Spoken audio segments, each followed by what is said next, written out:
बात है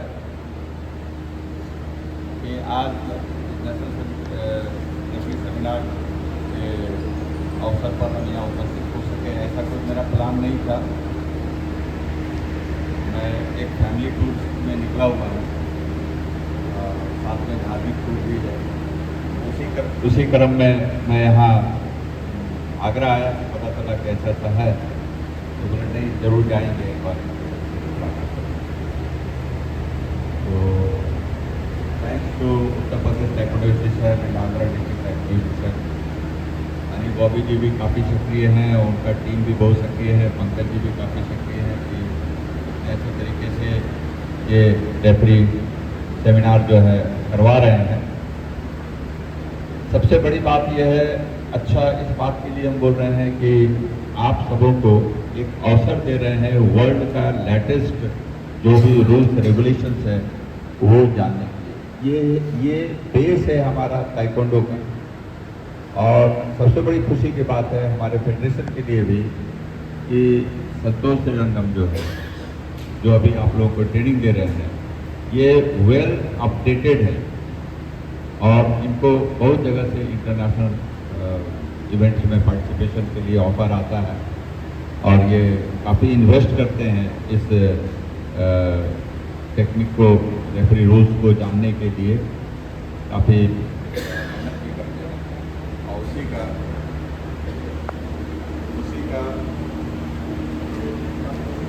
updated world rules का, वर्ल्ड रेफरी रूल्स का अपडेटेड इंटरनेशनल रखेंगे।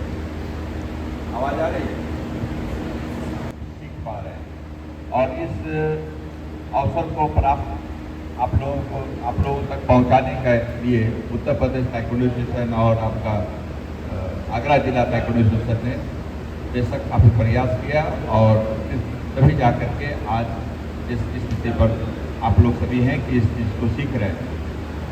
देखिए, अभी ताइक्वांडो बहुत बड़ी समस्या से जूझ रहा है और हम कहेंगे कि ताइक्वांडो का ही महाभारत है, धर्म अधर्म का युद्ध है ना। और मेरा कर्तव्य है, क्योंकि मेरे रहते ये हुआ है, तो मैं अंतिम सांस तक भी इसको स्थापित करके ही रहूँगा।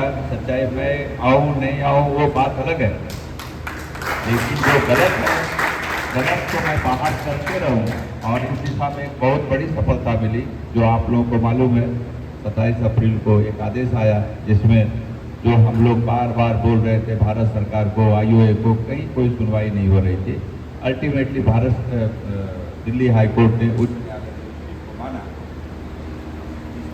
उच्च न्यायालय ने क्लियर कट कहा है आदेश में 27 अप्रैल को कि ये इंडिया ताइक्वांडो का जो फॉर्मेशन हुआ अनएथिकली हुआ।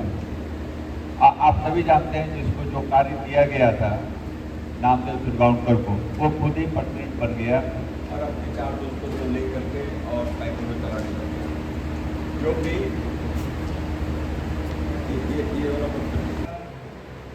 इस ऑर्डर से ये सत्यापित हो गया कि इंडिया ताइक्वांडो का फॉर्मेशन गलत है और उसको टेक ओवर करने के लिए एडॉक कमेटी बनाने का कोर्ट ने आदेश दे दिया भारत सरकार को कि एक समिति बना करके सारे कार्यों का जो है वो आप टेक ओवर कर लीजिए एनएसएफ का। तो धीरे धीरे हम लोग जीत की ओर अग्रसर हो रहे हैं और आपका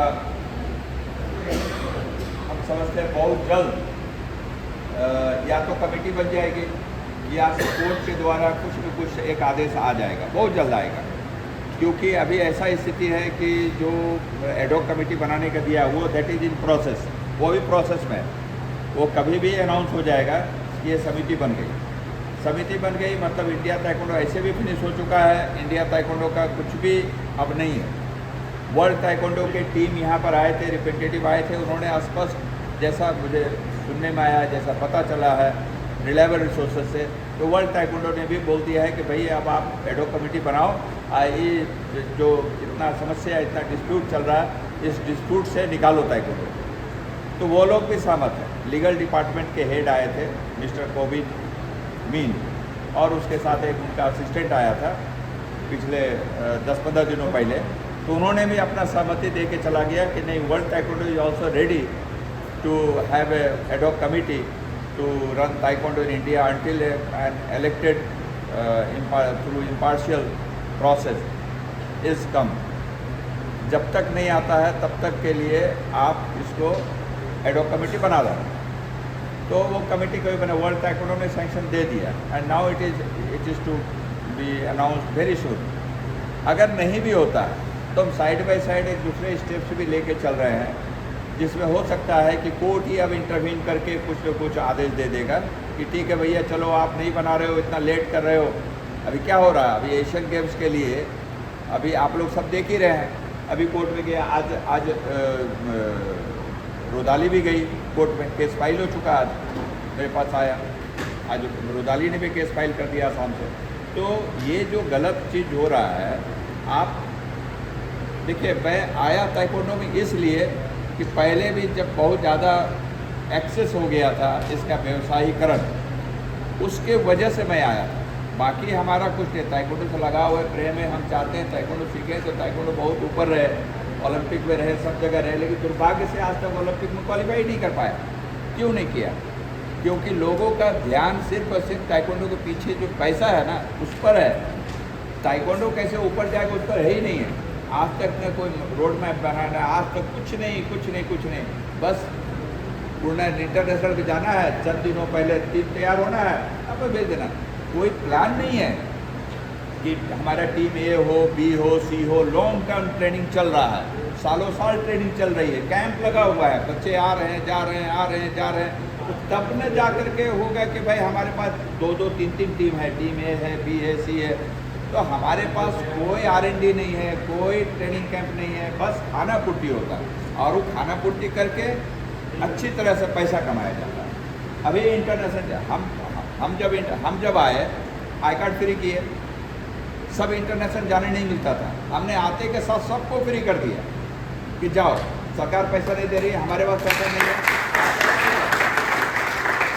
पहले 2016 से पहले 2-4 गिने चुने कोच थे, जैसे राकेश जी और 2-4 कोच थे, वही नेशनल टीम का कोच बनता था। किसी के पास कोच का सर्टिफिकेट नहीं हो पाता था, टीम खाली जाती थी, लेकिन किसी को नहीं जाने का मौका था। उस वक्त हरीश कुमार जी का ऐसा पॉलिसी था कि कोई नहीं जाएगा, सिर्फ जो 2-4 फिक्स है वही जाएगा। लेकिन हम आते के साथ ऐसा कर दिए कि बहुत लोगों के पास कोच का सर्टिफिकेट हो गया, इंटरनेशनल लेवल का, ट्रेनर का सर्टिफिकेट। हम लेकिन हमें क्या जाता है भाई, आप अपना खर्चा कर रहे जाओ, हमको तो साइन करना है, वीज़ा लेना है, आप जाओ, एक्सपोजर होगा, आप सीखोगे बहुत कुछ। तो हमने वो डिसेंट्रलाइजेशन, वो हम लिबरलाइजेशन, वो सब हमने किया ताकि ज़्यादा से ज़्यादा, और हमारा रिकॉर्ड हुआ कि 3 साल में 558 मेडल, मोर देन 550 मेडल्स जो है हमने अर्न किया इंडिया के लिए। 550 मेडल हमारे पास लिस्ट है। इतना खेला कि मेरा इरादा था कि खेलते खेलते लोग रैंकिंग में इतना पहुंच जाए कि रैंकिंग के थ्रू ही ओलंपिक के लिए क्वालिफाई कर जाए। तो मेरा मकसद था कि नहीं, हमको ताइक्वांडो को ऊपर लेके जाना है। दुर्भाग्य से जो आईओए के पॉलिटिक्स है, जो है उसका हम शिकार हो गए, और जो है ये एडॉक कमेटी और इसके चक्कर में, नया सोसाइटी के चक्कर में ताइक्वांडो फिर फंस गई। अब हमको उसको ताइक्वांडो को यहाँ से निकालना, बस मेरा यही मेन कर्तव्य है कि किसी तरीके से इसको निकालें। तो अब इसमें जो है हम अपने एंड रिजल्ट, जो मेरा सपना है ओलंपिक क्वालिफाई करना है ना, उसके लिए बच्चों को तैयार करना, वहाँ तक पहुँचने में आपका भी बहुत बड़ा रोल है। एडमिनिस्ट्रेटिव रोल जो भी हो, आपका रोल बहुत बड़ा है रेफरीज का। अगर रेफरीज प्रॉपरली एजुकेटेड नहीं हो तो हम ओलंपिक तक पहुँच ही नहीं सकते हैं। क्यों? आपका गलत डिसीजन से एक अच्छा प्लेयर बाहर हो गया, भाई रूल इज रूल, बाहर हो गया तो हो गया, एक अब तो उसके बाद उसको लिया नहीं जा सकता है, ना उसको सिलेक्ट कर सकते, नहीं कुछ कर सकते। तो हम कहने का मतलब हम संक्षेप में बता रहे हैं कि अगर हम रेफरी साइड से स्ट्रांग होंगे तभी जा कर के 2-3 काम हो सकता है। पहला, इंटीग्रिटी आएगा। इंटीग्रिटी की जिम्मेदारी आप ही पर है। चैंपियनशिप में बेईमानी नहीं हो, इसका रक्षक संरक्षक कौन है? तो आप ही है। आप ही चाहेंगे तो बेईमानी नहीं होगा, आप ही चाहेंगे तो बेईमानी होगा, है ना। तो आप ही संरक्षक है, आप ही रक्षक है। तो इसलिए इंटीग्रिटी तो बहुत मेंटेन करना है, कभी किसी को फेवर नहीं करना है। जो ही हम वो जज का चेयर पकड़ लिए, अपना भाई आ जाए, अपना बहन आ जाए, अपना दोस्त आ जाए, चेयर को जहाँ होल्ड किए तो बस उस चेयर का हम होंगे, बस उससे ज़्यादा हम कुछ नहीं, किसी को फेवर नहीं करेंगे। ये प्रिंसिपल होना चाहिए, क्योंकि आप लोग जानते हैं कर्मा रिटर्न्स। आज आप किसी को छल करके बाहर करेंगे, कल आपको कोई बाहर करेगा, ये निश्चित है। तो हम क्यों ऐसा गलत काम करेंगे जो कल हमको भी भोगना पड़ेगा उसका रिजल्ट। तो हम कभी भी इस बात का भी आप लोग सौगंध लीजिए अपने मन से, अपने अंतरात्मा से, कि हम जो भी देंगे डिसीजन 100% करेक्ट देंगे और किसी के दबाव में नहीं आएंगे। चाहे वो राज्य संघ हो, फेडरेशन हो, कोई भी सीनियर रेफरी हो, नहीं आएंगे। आप छोड़ देंगे, सॉरी सर हम नहीं कर सकेंगे ऐसा गलत काम, हम ऐसा नहीं करें। अभी हमें यूनिवर्सिटी का भी ऑफर आ रहा था, हम इंटरेस्टेड नहीं लिए। क्यों नहीं लिए? वहाँ मेडल बिकता है और हम बेचेंगे नहीं, हम क्यों करेंगे वो सब काम? हमारे पास, हम अकेला नहीं सुधार देंगे उस चीज़ को। उतना बड़ा सिस्टम जो चल रहा है, मैंने खरीद बिक्री का चीज़, उसमें हम लोग घुस करके कुछ नहीं कर दे सकते, इसलिए हम इंटरेस्टेड नहीं हुए। तो कहने का मतलब integrity is the most required thing. वही देश में ताइक्वांडो का, प्लेयर का, सबका फ्यूचर डिसाइड करेगा, वो कीजिए। सेकंड एस्पेक्ट, आप जो सीख रहे हैं वो भूल जाएंगे। आप इतनी मेहनत करके जो सीखे ये भूल जाएंगे। आपको कंटिन्यूस अभी 1 महीना प्रैक्टिस करते रहना पड़ेगा। आप घर जा कर के बार बार प्रैक्टिस कीजिए, हैंड सिग्नल्स का जो भी है, प्रेजेंटेशन जो भी है, वो सारा रूल्स रेगुलेशन सब पढ़िए, सब, ताकि आप बेस्ट आउटपुट दे सकें। तो इसलिए ये सब बहुत सारी बातें हैं, लेकिन मेन हम प्रमुख बात 2 बात बताएं। किसी भी खिलाड़ी के साथ इंजस्टिस नहीं करना है और हम परफेक्ट रहेंगे, हम परफेक्ट डिसीजन देंगे। और आपको ये फेडरेशन का भी सौभाग्य का बात है, आपका भी सौभाग्य का बात है कि हमारे पास संतोष जैसा इंटरनेशनल रेफरी है जो वेल अपडेटेड है, और वो आपको जिस तरह मेहनत करके आपको सही रूल, सही टेक्निक सब बताना चाहते हैं। आपको कहीं कोई कन्फ्यूजन है, संतोष से पूछिए, इसके लिए वो चैलेंज होगा। कोई सिचुएशन क्रिएट हुआ उसमें क्या होगा, है ना? तो ये बात है। तो आप लोग निश्चित रहिए, हम लोग अपना काम कर रहे हैं, चाहे स्टेट एसोसिएशन हो, फेडरेशन हो, सभी अपना अपना रोल प्ले कर रहे हैं। ताइक्वांडो में धर्म को स्थापित करने के लिए, धर्म को स्थापित करना है, यही हमारा संकल्प है। इसमें सब हम लोग लगे हुए हैं। आप लोग का काम है ट्रेनिंग और डिसीजन। ट्रेनिंग बढ़िया से दीजिए बच्चों को, और जब कभी मौका मिले वो आपका डिसीजन भी परफेक्ट होना चाहिए।